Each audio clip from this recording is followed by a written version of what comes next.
പഹൽഗാം ഭീകരാക്രമണത്തിന്റെ പശ്ചാത്തലത്തിൽ പാകിസ്ഥാനെതിരെ നിരവധി നടപടികൾ ഇന്ത്യ സ്വീകരിച്ചു.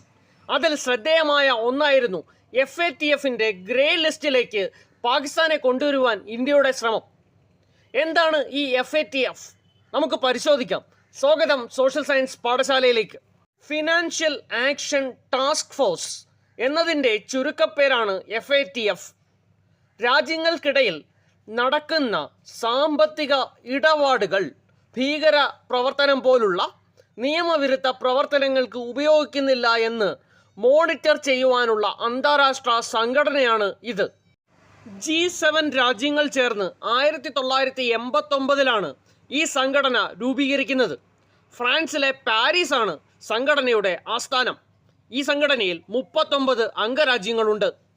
കള്ളപ്പണം വെളുപ്പിക്കുന്നത് തടയുക, ഭീകരവാദ പ്രവർത്തനങ്ങൾക്കുള്ള ഫണ്ടിംഗ് തടയുക, ന്യൂക്ലിയർ വെപ്പൺസ് പോലെയുള്ള ആയുധങ്ങൾക്കുള്ള ഫണ്ടിംഗ് തടയുക എന്നിവയാണ് FATFന്റെ ദൗത്യം.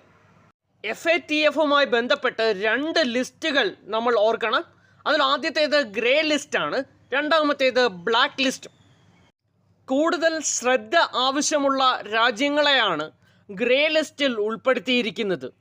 പാകിസ്ഥാൻ പോലുള്ള രാജ്യങ്ങളാണ് ഗ്രേ ലിസ്റ്റിൽ പെടുന്നത്. FATFന്റെ മാർഗനിർദ്ദേശങ്ങൾ പാലിക്കാത്ത ഇറാൻ, ഉത്തര കൊറിയ തുടങ്ങിയ രാജ്യങ്ങളാണ് ബ്ലാക്ക് ലിസ്റ്റിൽ പെടുന്നത്. 2018 മുതൽ 2022 വരെ പാകിസ്ഥാൻ FATFന്റെ ഗ്രേ ലിസ്റ്റിൽപ്പെട്ട രാജ്യമായിരുന്നു. ഗ്രേ ലിസ്റ്റിൽ ഉൾപ്പെട്ട രാജ്യങ്ങളിൽ വിദേശ നിക്ഷേപം അഥവാ ഫോറിൻ ഇൻവെസ്റ്റ്മെൻറ്റ് കുറയുകയും അന്താരാഷ്ട്ര ധനകാര്യ സ്ഥാപനങ്ങളുടെ ശക്തമായ മോണിറ്ററിംഗ് ആ രാജ്യങ്ങൾക്ക് ഉണ്ടാവുകയും ചെയ്യും. ബ്ലാക്ക് ലിസ്റ്റിൽ പെടുന്ന രാജ്യങ്ങളെ കാത്തിരിക്കുന്നത് സാമ്പത്തിക ഉപരോധവും സാമ്പത്തികമായ ഒറ്റപ്പെടുത്തലുമാണ്.